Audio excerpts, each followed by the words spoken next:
জানলে আপনি আজ থেকে আপনার কফিল, বস বা যে কোনো আরাবিয়ান লোকের সাথে বুক ফুলিয়ে আত্মবিশ্বাসের সাথে কথা বলতে পারবেন। তাই খুব দ্রুত বুক ফুলিয়ে আরবি ভাষায় কথা বলতে চাই, তাহলে চলুন শুরু করি আজকের ক্লাসটি। আমার বেতন 1000। এটার আরবি বাক্য হচ্ছে আনা রাতিব আলফ রিয়াল, অথবা আপনি বলতে পারেন হাগ্গি রাতিব আলফ রিয়াল। এখানে আনা বা হাগ্গি অর্থ হচ্ছে আমার, রাতিব অর্থ বেতন, আলফ রিয়াল অর্থ হচ্ছে কি 1000। আমার বেতন 1000 এর আরবি বাক্য হচ্ছে আনা রাতিব আলফ রিয়াল, অথবা বলতে পারেন হাগ্গি রাতিব আলফ রিয়াল। এখন আপনি যদি এই বাক্যকে পরিবর্তন করে বলেন যে আমার বেতন 2000, তখন এর আরবি বাক্য হবে হাগ্গি রাতিব ইতনিন রিয়াল, অথবা বলতে পারেন আনা রাতিব ইতনিন রিয়াল। আবার যদি আরো পরিবর্তন করে বলেন যে তার বেতন 1000, তখন এর আরবি বাক্য হবে হুয়া রাতিব আলফ রিয়াল। আরো পরিবর্তন করে যদি বলেন তার বেতন 2000, তখন এর আরবি বাক্য হবে হুয়া রাতিব ইতনিন রিয়াল। আবার যদি বলেন তার বেতন 3000, তখন হবে হুয়া রাতিব তালাতা রিয়াল। এরপরে আরো পরিবর্তন করে যদি বলেন যে তোমার বেতন 1000, তখন এর আরবি বাক্য হবে ইনতা রাতিব আলফ রিয়াল, ইনতা রাতিব আলফ রিয়াল। নতুন লোকের বেতন কত? এটার আরবি বাক্য হচ্ছে জেদিদ নফর রাতিব কাম। এখানে জেদিদ অর্থ হচ্ছে নতুন, নফর অর্থ হচ্ছে কি লোক বা লোকের, রাতিব অর্থ হচ্ছে বেতন, কাম অর্থ কত। নতুন লোকের বেতন কত? এইটার আরবি বাক্য হচ্ছে জেদিদ নফর রাতিব কাম। এখন আপনি যদি এই বাক্যকে পরিবর্তন করে বলেন যে পুরাতন লোকের বেতন কত, তখন এর আরবি বাক্য হবে গেদিম নফর রাতিব কাম। গেদিম অর্থ হচ্ছে কি পুরাতন, তাহলে পুরাতন লোকের বেতন কত, এটার আরবি বাক্য কি হবে গেদিম নফর। নতুন লোকের বেতনও 1000 কেন? এইটার আরবি বাক্য হচ্ছে জেদিদ নফর রাতিব আলফ রিয়াল লেশ।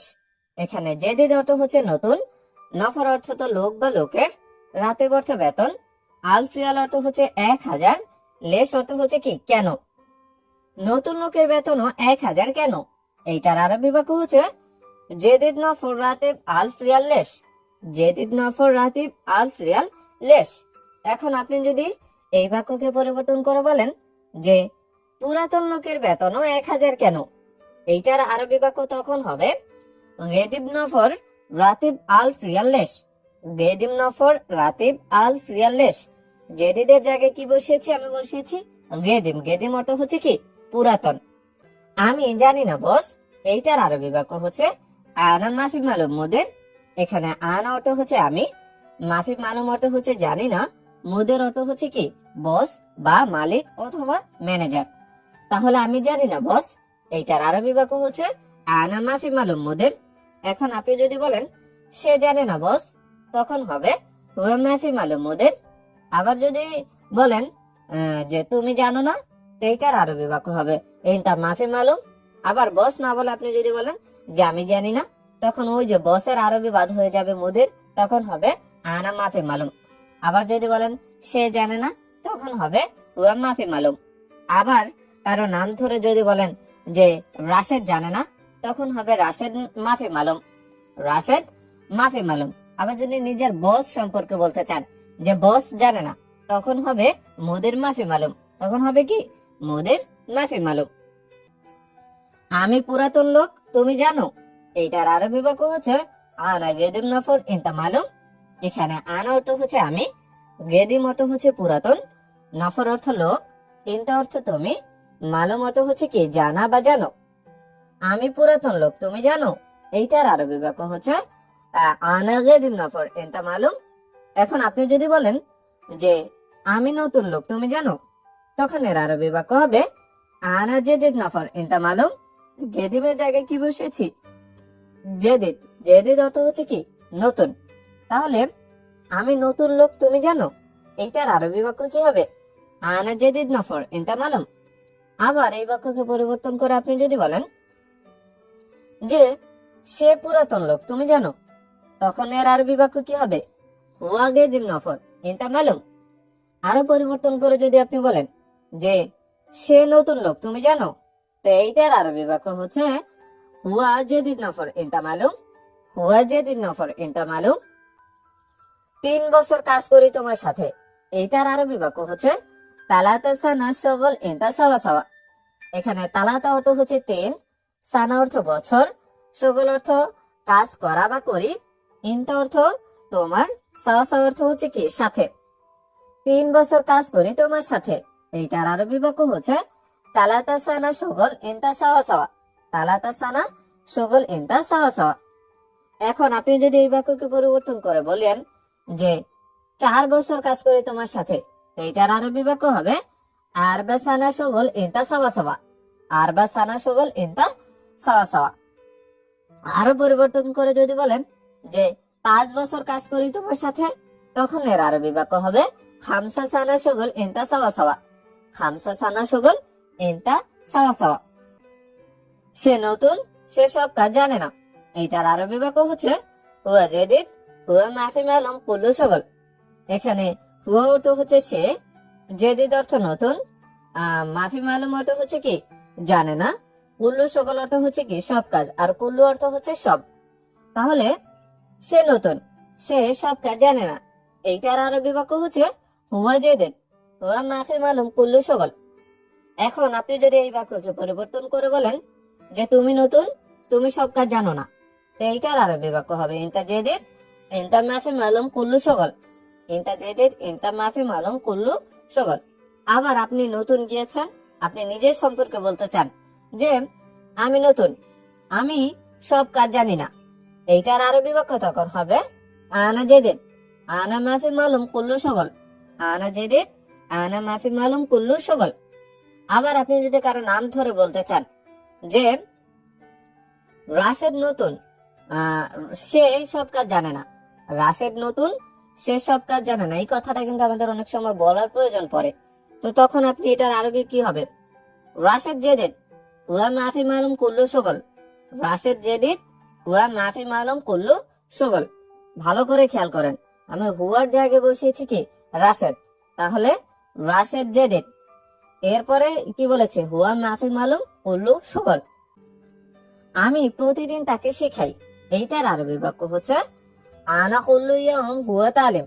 এখানে আনা অর্থ হচ্ছে আমি, কুল্লু ইয়াউম অর্থ হচ্ছে প্রতিদিন, হুয়া অর্থ তাকে, তালিম অর্থ হচ্ছে কি শেখানো বা শেখাই। তাহলে আমি প্রতিদিন তাকে শিখাই, এইটার আরবি বাক্য হচ্ছে আনা কুল্লু ইয়াউম হুয়া তালিম। আনা কুল্লু ইয়াউম হুয়া তালিম। এখন আপনি যদি বলেন যে রাশেদ প্রতিদিন তাকে শেখায়, তো এইটার আরবি বাক্য হচ্ছে রাশেদ কুল্লু ইয়াউম হুয়া তালিম। রাশেদ কুল্লু ইয়াউম হুয়া তালিম। আবার যদি বলেন যে তুমি প্রতিদিন তাকে শেখাও, তো এইটার আরবি বাক্য হবে ইনতা কুল্লু ইয়াউম হুয়া তালিম। ইনতা কুল্লু ইয়াউম হুয়া তালিম। আমি পুরাতন, সব কাজ আমি জানি। এইটা যদি আপনি আরবি ভাষায় বলতে চান, তাহলে আপনাকে বলতে হবে আনা গেদিম কুল্লু সগল আনা মালুম। এখানে আনা অর্থ হচ্ছে আমি, গেদিম অর্থ হচ্ছে পুরাতন, কুল্লু অর্থ সব, সগল অর্থ কাজ, আনা অর্থ আমি, মালুম অর্থ হচ্ছে কি জানা বা জানি। আমি পুরাতন, সব কাজ আমি জানি, এইটার আরবি বাক্য হচ্ছে আনা গেদিম কুল্লু সগল আনা মালুম। এখন আপনি যদি পরিবর্তন করে বলেন যে সে পুরাতন, সব কাজ সে জানে, এইটার আরবি বাক্য হবে হুয়া গেদিম কুল্লু সগল হুয়া মালুম। হুয়া গেদিম কুল্লু সগল হুয়া মালুম। আরো পরিবর্তন করে যদি আপনি বলেন যে তুমি পুরাতন, সব কাজ তুমি জানো, এইটার আরবি বাক্য তখন হবে কি ইনতা গেদিম কুল্লু সগল ইনতা মালুম। ইনতা গেদিম কুল্লু সগল ইনতা মালুম। আবার আপনি যদি কারো নাম ধরে বলেন যে রাশেদ পুরাতন, সব কাজ রাশেদ জানে, এইটার আরবি বাক্য কি হবে রাশেদ গেদিম কুল্লু সগল রাশেদ মালুম। রাশেদ গেদিম কুল্লু সগল হুয়া মালুমও কিন্তু আপনি বলতে পারেন যে রাশেদ পুরাতন, সব কাজ সে জানে, তখন এটার আরবি বাক্য কি বলতে পারেন রাশেদ গেদিম কুল্লু সগল হুয়া মালুম। রাশেদ গেদিম কুল্লু সগল হুয়া মালুম। কেন তার আর আমার বেতন একই, এইটার আরবি বাক্য হচ্ছে লেশ হুয়া আনা সেমসেম রাতিব। এখানে লেশ অর্থ হচ্ছে কেন, হুয়া অর্থ তার, আনা অর্থ হচ্ছে আমার, সেমসেম অর্থ হচ্ছে একই রকম, আর রাতিব অর্থ হচ্ছে কি বেতন। তাহলে কেন তার আর আমার বেতন একই, এইটার আরবি বাক্য হচ্ছে লেশ হুয়া আনা সেমসেম রাতিব। এখন এই বাক্যটাকে আরো একটু পরিবর্তন করে আপনি বলতে পারেন যে এটা এরকমও বলতে পারেন লেশ হুয়া মালানা সেমসেম রাতিব। আনার জায়গায় মালানাও বসাতে পারেন, অথবা হাগিও কিন্তু বসাতে পারেন। আনা, মালানা, হাগি তিনটার অর্থই কি? আমার। তাহলে কেন তার আর আমার বেতন একই? এটার আরবি বাক্য কি হবে? লেশ হুয়া আনা সেমসেম রাতিব, অথবা বলতে পারেন লেশ হুয়া হাগি সেমসেম রাতিব, অথবা এরকমও বলতে পারেন লেশ হুয়া মালানা সেমসেম রাতিব। সে নতুন, আমি পুরাতন। এইটার আরবি বাক্য হচ্ছে হুয়া জেদিদ আনা গেদিম। এখানে হুয়া অর্থ হচ্ছে সে, জেদিদ অর্থ নতুন, আন অর্থ আমি, গেদিম অর্থ হচ্ছে কি? পুরাতন। সে নতুন, আমি পুরাতন। এইটার আরবি বাক্য হচ্ছে হুয়া জেদিদ আনা গেদিম। এখন আপনি যদি বলেন যে তুমি নতুন, আমি পুরাতন, এইটার আরবি বাক্য কি হবে? ইনতা জেদিদ আনা গেদিম। আবার যদি বলেন যে তুমি নতুন, সে পুরাতন, তো এইটার আরবি বাক্য হবে কি? ইনতা জেদিদ হুয়া গেদিম। একটু চিন্তা করতে হবে আপনাকে। আপনি যখন আরবি ভাষাটা শিখতে যাবেন, এই জন্য আপনাকে একটু বেশি বেশি করে কিন্তু আরবি শব্দের অর্থ জানতে হবে। তাহলে আপনি যখনই নতুন একটা বাক্য আপনার সামনে আসবে, তখন ওই যে আপনি শব্দের অর্থ শিখেছেন, ওই নতুন একটা শব্দ যুক্ত করে আপনি আরো একটা নতুন বাক্য তৈরি করতে পারবেন।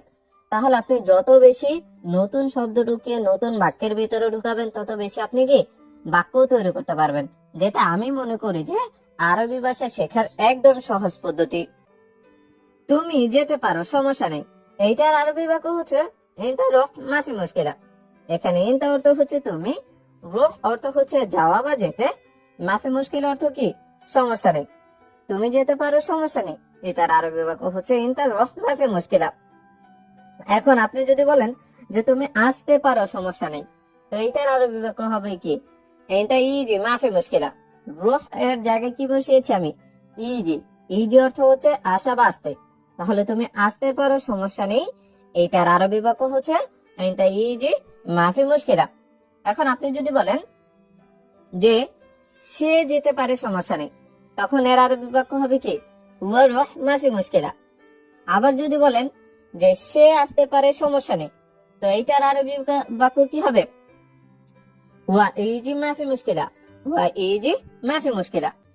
অনেক লোক আছে, এইটার আরবি বাক্য হচ্ছে জিয়াদা নফর মৌজুদ। এখানে জিয়াদা অর্থ হচ্ছে অনেক, নফর অর্থ লোক, মৌজুদ অর্থ আছে। অনেক লোক আছে, এইটার আরবি বাক্য হচ্ছে জিয়াদা নফর মৌজুদ। তোমার কাজ লাগবে নাকি লাগবে না? এইটার আরবি বাক্য হচ্ছে ইনতা আবদা শুগুল ওয়ালা মা আবদা। এখানে ইনতা অর্থ হচ্ছে তোমার, আবদা অর্থ লাগবে বা দরকার, শুগুল অর্থ কাজ, ওয়ালা অর্থ নাকি, মা আবদা অর্থ হচ্ছে কি? লাগবে না। তোমার কাজ লাগবে নাকি লাগবে না? এইটার আরবি বাক্য হচ্ছে ইনতা আবগা ওয়ালা মা আগবা। এখন আপনি যদি বলেন যে তার কাজ লাগবে নাকি লাগবে না, তো এইটার আরবি বাক্য হবে হুয়া আবগা শুগুল ওয়ালা মা আবগা। হুয়া আবগা শুগুল ওয়ালা মা আবগা। দেখো সে গরিব, একদম গরিব। এইটার আরবি বাক্য হচ্ছে শুফ হুয়া মিসকিন মারা মিসকিন। এখানে শুফ অর্থ হচ্ছে দেখা বা দেখো, হুয়া অর্থ সে, মিসকিন অর্থ হচ্ছে গরিব, আর মাররা অর্থ হচ্ছে খুবই বা একদম। তাহলে দেখো সে গরিব, একদম গরিব। এইটার আরবি বাক্য হচ্ছে শুফ হুয়া মিসকিন মাররা মিসকিন। এখন আপনি যদি এই বাক্যটা নিজের সম্পর্কে বলতে চান, যে আপনি যদি বলেন যে দেখো আমি গরিব, একদম গরিব, তো এইটার আরবি বাক্য কি হবে? এটার আরবি বাক্য হবে শুফ আনা মিসকিন মাররা মিসকিন। শুফ আনা মিসকিন মাররা মিসকিন। সে গতকাল বলেছে, এইটার আরবি বাক্য হবে হুয়া আমস কালাম। এখানে হুয়া অর্থ হচ্ছে সে, আমস অর্থ হচ্ছে গতকাল, কালাম অর্থ হচ্ছে কি? বলা বা বলেছে। সে গতকাল বলেছে, এইটার আরবি বাক্য হচ্ছে হুয়া আমস কালাম। এখন আপনি যদি বলেন তুমি গতকাল বলেছো, এইটার আরবি বাক্য হবে ইনতা আমস কালাম। আবার আপনি যদি বলেন যে রাশেদ গতকাল বলেছে, তো এইটার আরবি বাক্য হবে রাশেদ আমস কালাম। আবার নিজের বস সম্পর্কে যদি বলেন যে বস গতকাল বলেছে, তো এইটার আরবি বাক্য হবে মোদের আমস কালাম।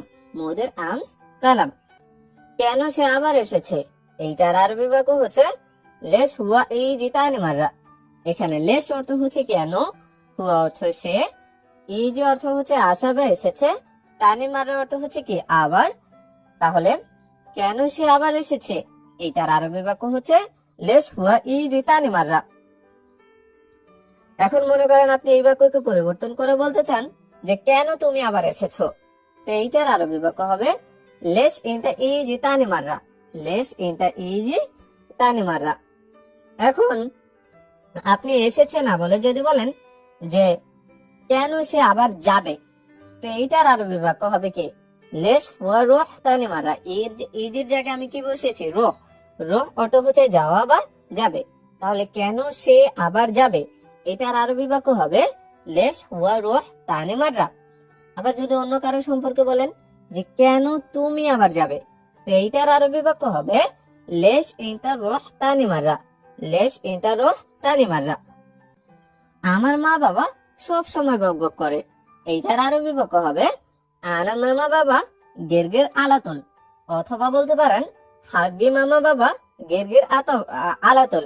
আনার জায়গায় আপনি হাগ্গি বসাতে পারেন, মেলানা বসাতে পারেন, যেটা বলেন ওইটার অর্থ কি হবে আমার। তবে বেশিরভাগই ব্যবহৃত হয়ে থাকে কি হাগ্গি। আরবিয়ানরা হাগ্গি বেশি ব্যবহার করে। তাহলে আমার মা বাবা সবসময় বকবক করে, এইটার আরবি বাক্য হচ্ছে আনা মামা বাবা গেরগের আলাতল অথবা হাগ্গি মামা বাবা গেরগের আলাতল। এখানে আনা অর্থ আমার, মামা বাবা অর্থ হচ্ছে কি মা বাবা, গিরগির অর্থ হচ্ছে বকবক করা, আলাতল অর্থ সবসময়। আমার মা বাবা সবসময় বকবক করে, এটার আরবি বাক্য তাহলে কি হবে, এটার আরবি বাক্য হবে আনা মামা বাবা গেরগের আলাতল। এখন এই বাক্যকে পরিবর্তন করে আপনি যদি বলেন যে তার মা বাবা সবসময় বকবক করে, তখন এর আরবি বাক্য হবে হুয়া মামা বাবা গেরগের আলাতল। আবার যদি বলেন তোমার মা বাবা সবসময় বকবক করে, এইটার আরবি বাক্য হবে ইনতা মামা বাবা গিরগির আলাতল। ইনতা মামা বাবা গিরগির আলাতল। তাই আমার মাথা খারাপ হয়ে গেছে, এইটার আরবি বাক্য হচ্ছে আনা রাজ খারবান। অথবা বলতে পারেন হাগ্গি রাজ খারবান। এখানে আনা অর্থ হচ্ছে আমার, রাজ অর্থ হচ্ছে মাথা খারাপ হয়ে যাওয়া, মাথা, রাজ অর্থ হচ্ছে মাথা, আর খারবান অর্থ হচ্ছে কি খারাপ হওয়া। তাহলে তাই আমার মাথা খারাপ হয়ে গেছে, তার আরবি বাক্য হচ্ছে আনা রাজ খারবান। এখন যদি বলেন তাই তার মাথা খারাপ হয়ে গেছে, তাই তার আরবি বাক্য হবে হুয়া রাজ খারবান। আবার যদি বলেন তাই তোমার মাথা খারাপ হয়ে গেছে, তাই তার আরবি বাক্য হবে ইনতা রাজ খারবান। তুমি কোথায় কাজ করো, এইটার আরবি বাক্য হচ্ছে অয়ন সগল ইনতা। এখানে অয়ন অর্থ হচ্ছে কোথায়, সগল অর্থ হচ্ছে কাজ করো, ইনতা অর্থ তুমি, তুমি কোথায় কাজ করো, এর আরবি বাক্য হচ্ছে অয়ন সগল ইনতা। আপনি সেখানে ম্যানেজার, কত টাকা বেতন, এইটার আরবি বাক্য হচ্ছে ইনতা মুদির হ্যাঁ না রাতেব কাম। এখানে ইনতা অর্থ হচ্ছে আপনি, মুদির অর্থ হচ্ছে ম্যানেজার, হ্যাঁ অর্থ সেখানে, রাতেব অর্থ বেতন, কাম অর্থ হচ্ছে কত। আপনি সেখানে ম্যানেজার, কত টাকা বেতন, এর আরবি বাক্য হচ্ছে ইনতা মুদির হ্যাঁ না রাতেব কাম। আমার মা অনেক অসুস্থ হে মালিক, এইটার আরবি বাক্য হচ্ছে আনা মামা তাবান কাতের ইয়া কফিল। এখানে আনা অর্থ আমার, মামা অর্থ মা, তাবান অর্থ হচ্ছে অনেক, কাতের অর্থ অসুস্থ, ইয়া কফিল অর্থ হচ্ছে হে মালিক। আমার মা অনেক অসুস্থ হে মালিক, এইটার আরবি বাক্য হচ্ছে আনা মামা তাবান কাতের ইয়া মালিক ইয়া কফিল। আনা মামা তাবান কাতের ইয়া কফিল। আমি গরিব কান্না করি, এটার আরবি বাক্য হচ্ছে আনা মিসকিন এভকি। এখানে আনা অর্থ হচ্ছে আমি, মিসকিন অর্থ হচ্ছে গরিব, এভকি অর্থ হচ্ছে কি কান্না করা। আমি গরিব কান্না করি, এটার আরবি বাক্য হচ্ছে আনা মিসকিন এভকি।